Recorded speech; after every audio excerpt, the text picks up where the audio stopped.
sweeping up. Alou cannot make the play. I can't believe that a fan would do that. Moises Alou would have caught that ball. I'm surprised someone hasn't pulled that fan onto the field. Moises Alou would like to go up there in the seats and bring his pen.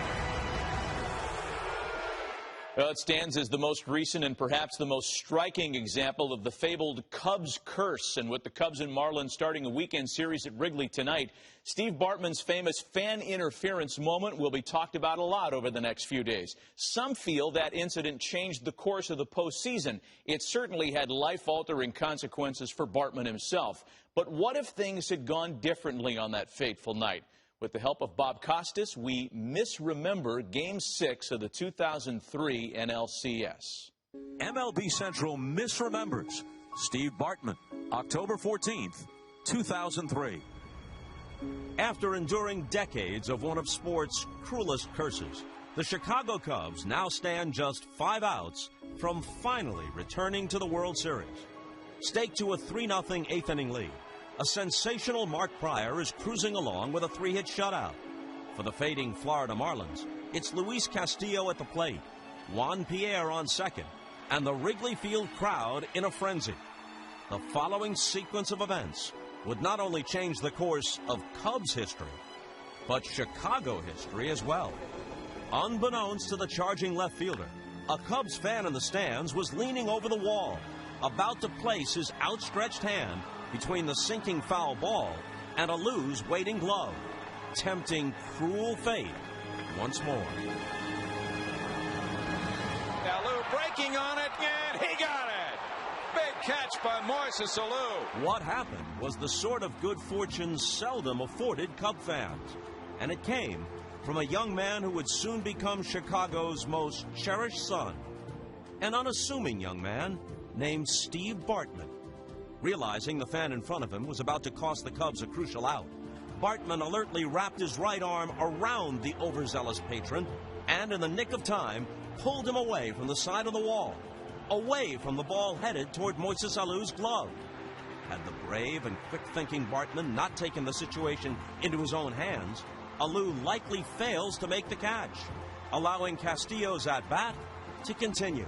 The Cubs went on to win not only the game, but the National League pennant, and then, 10 days later, the World Series, for the first time in 95 years. Look at that mob scene on the turf at Wrigley Field. What about the incident with the fan? You know what? Unbelievable. That guy better go to church tomorrow. I believe foul ball guy is going to need executive clemency. Let me say this. If someone ever convicts that guy of a crime, they'll get a pardon out of this governor. This began a golden era of Cubs glory. Chicago went on to repeat in 2004, beating the Red Sox in 7 games, extending Boston's curse, and forcing Pedro Martinez to call the Cubs his daddy, as Mark Pryor and Kerry Wood became their generation's greatest 1-2 pitching punch. Meanwhile, the legend of Chicago's most unlikely baseball hero, Steve Bartman, continued to grow. Nobody heard of Bartman before that, and now everybody knows Bartman. Guys are going up. Halloween parties at Bartman. A statewide holiday was declared in his honor, and Wrigley Field was renamed Bartman Ball Field at Wrigley Yards. Steve Bartman's place in history is safe. With his popularity soaring, Bartman ran for a Senate seat representing the great people of Illinois. He won in a landslide over an up-and-coming politician, a self-proclaimed White Sox fan named Barack Obama. MLB Central misremembers October 14th, 2003. Steve Bartman saves the Cubs.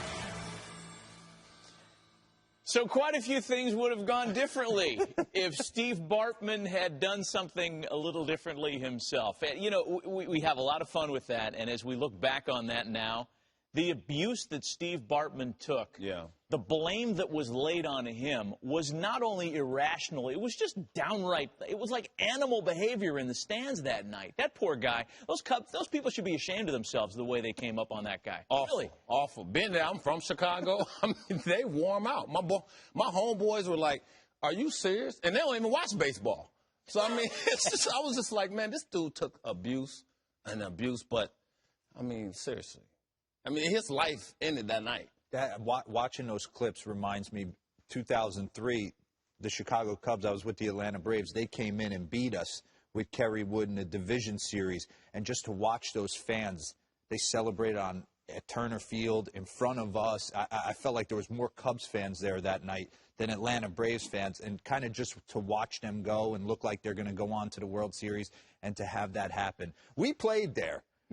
We know how passionate that fan base is. They felt it. They want it more than anything. I mean, you're trying to win a World Series, not for yourself and your teammates, for people who are not even on this earth anymore. So it's a special place. You could see how they could lose their minds for a second. Maybe when it happens, and we're all convinced it will sometime in the not-too-distant future, they'll allow Steve Bartman to re-enter Chicagoland. The guy's been in hiding for years. Brutal. Please.